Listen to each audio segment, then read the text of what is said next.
kalau tidak ada yang mau naik. Tapi kalau ada yang mau naik, ya akan lebih panjang durasinya. Oh, ada pertanyaan. Sebenarnya nafas itu apa? Nafas itu ya keluar masuknya hidup ini. Maknanya sebenarnya manusia tidak bisa bernapas tanpa hidup. Dengan hiduplah manusia bisa bernafas. Ketika masuk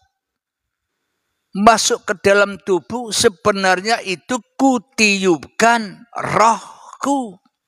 Maknanya apa? Ku hidupi dirimu Halim dengan hidupku, kata Allah. Nanti dipasrahkan lagi, keluar lagi, masuk lagi, keluar lagi. Bila kita pahami uripe Allah di dalam kehidupan ini, maka kita sudah tidak takut apa-apa lagi. Neraka, siksa kubur, azab, bencana, ujian, sudah tidak takut lagi. Wong sudah lulus. Kenapa kok diuji? Wong sudah lulus. Makna dari lulus, manusianya sudah mempersembahkan segala-galanya kepada Tuhannya. Penjagaannya, Tuhan yang menjaga. Kekuatannya, Tuhan yang memperbuat atau dengan af'al-af'alnya. Maka nyatalah ayat-ayat Allah pada diri manusia itu bila yang nyata hanya Allah. Jadi manusia dicipta oleh Allah itu hanya untuk itu, sebagai khalifah, sebagai Rasulullah, sebagai kekasih Allah, sebagai wali Allah, sebagai Habibullah. Sebenarnya kita semua termasuk Anda juga itu Habibullah. Kenapa?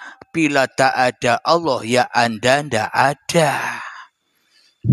Ya kan? Adanya Anda, adanya saya, adanya kita karena adanya Allah.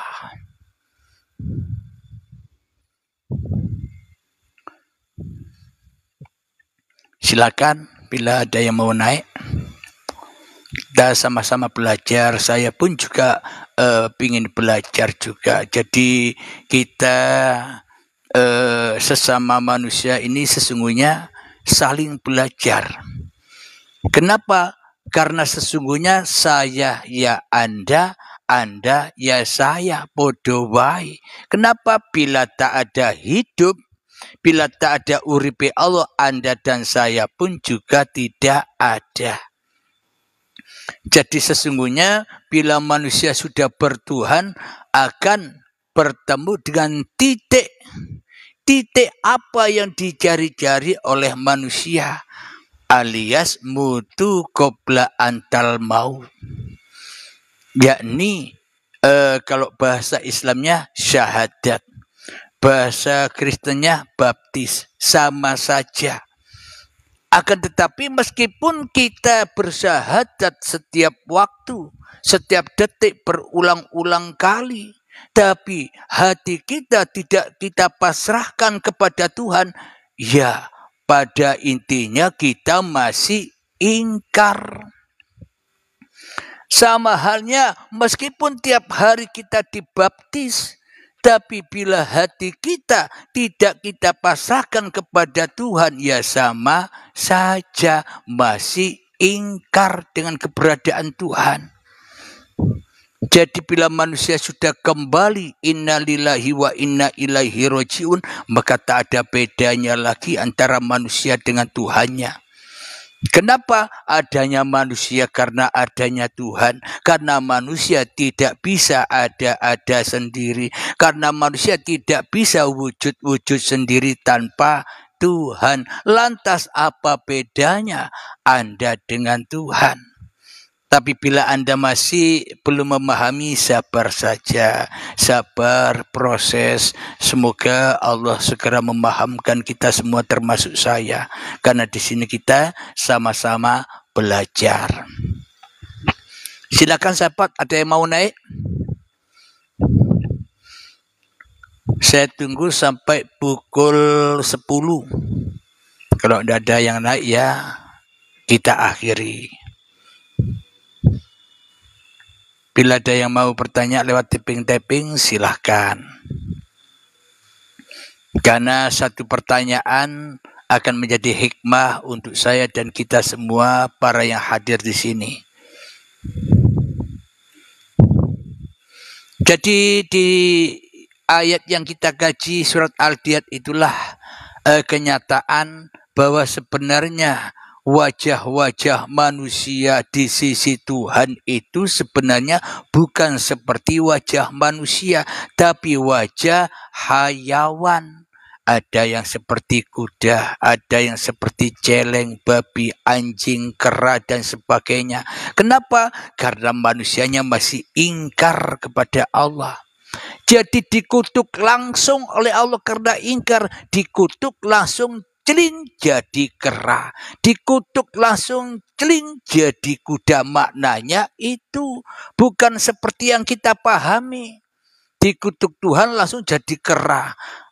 Saya sendiri juga dulu waktu kecil memahami apakah kera-kera yang ada ini asalnya dulu dari manusia yang dikutuk oleh Tuhan. Ternyata setelah memahami Al-Quran, ternyata yang dimaksud dikutuk menjadi kera itu bukan raganya, tapi hatinya.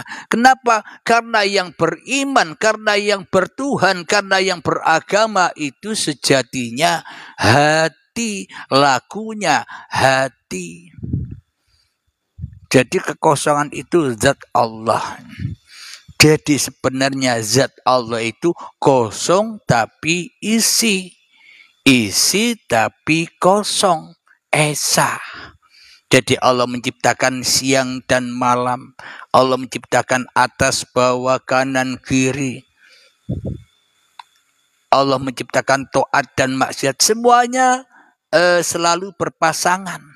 Jadi Allah itu ya kosong, ya isi, podo, wai. Bila manusianya sudah mempersembahkan dirinya kepada Tuhannya, maka tak ada lagi komentar yang ada di dalam hatinya. Yang ada hanya enjoy saja. Kenapa? Karena sudah nyata pagelaran Tuhan.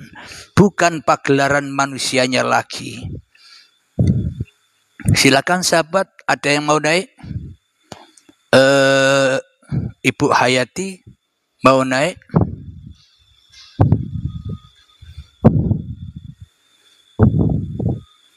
Semoga apa yang dikaji di paparan YouTube Uripi Allah ini bisa dipahami oleh sahabat-sahabat yang sudah lama rindu ingin memahami bagaimana sih cara beragama secara Tuhan itu.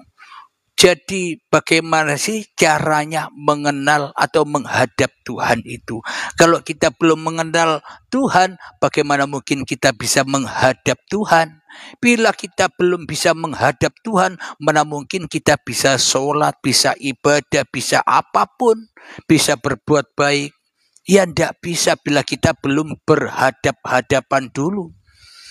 Guna agar kita menghadap supaya kita bisa menyerahkan ketika kita sholat, kita serahkan, ya Allah, ini bukan sholatku tapi sholatmu ya Allah. Maknanya af'al yang terjadi pada setiap pergerakan kita itu af'alnya Allah. Kita bisa memasrahkan. Kenapa? Karena sudah kenal. Kita bisa memasrahkan. Kenapa? Karena sudah bertemu.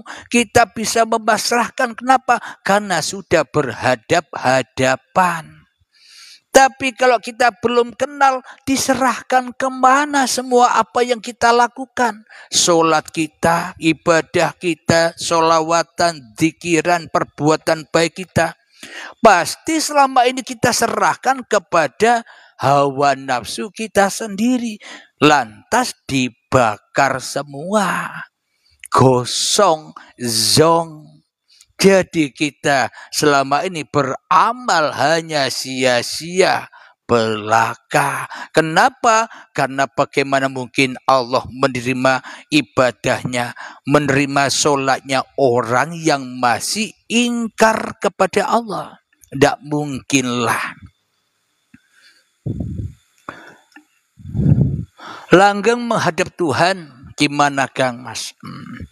Jadi yang dimaksud langgeng menghadap Tuhan itu bila hidup ini sudah menjadi hidup yang abadi, hidup yang langgeng, yaitu uripe Allah, bukan hidup manusianya lagi yang fana.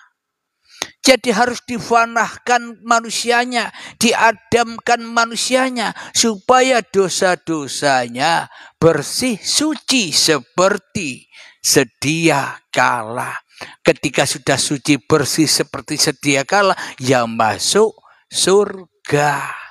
Jadi yang dimaksud surga itu enjoy saja di dalam kehidupan ini, langgeng selama-lamanya.